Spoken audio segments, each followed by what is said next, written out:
You know, we've been doing it long before people talk about LLMs, and there's a very fine line between, or an important line between what people recognize today as AI, which I use all the time. Hey, I use all of those, but they're by nature they're kind of heuristic.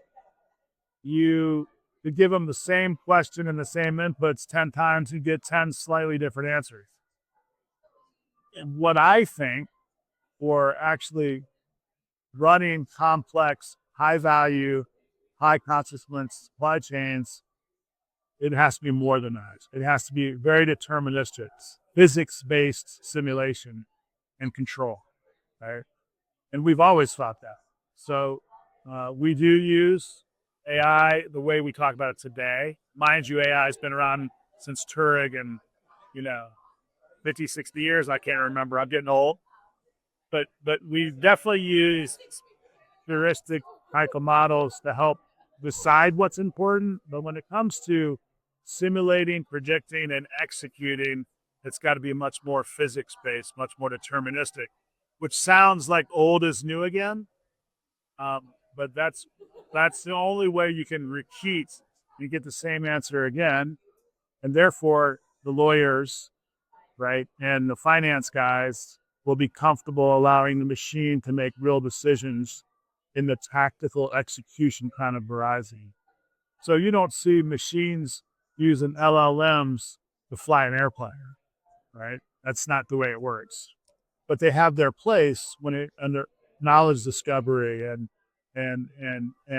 research and development. And but at the end of the day, you've got to blend that with some more engineering and physics based approaches to modeling. Um, that's a bit of an answer, that kind of relates to what we do. In the bigger picture, uh, I'm a little worried. I mean, people are making decisions off of LLMs and other things. Now, I'm not picking on LLMs. I use them every day, but they're making decisions that I think they need to take a deep breath. And are you sure you want to trade those options just because ChatGPT said that's a great option spread? Right? I'm using a funny example, but that's something we need to be cognizant of because you won't get the same answer twice. Most of the time, that's okay. But when it's life-saving treatments for patients, as an example, it's not, or national security, it's not going to work. And so that'd be my kind of commentary. I mean, I go on for. We use both. We use it all, but right tool for the right problem, but and for the right use case. Right. If I'm not actually making the decision to change the packaging that moves and change the lane and change the quality characteristics, whatever it is, then that could be fine. But if I'm making those kind of decisions, they got to be for the same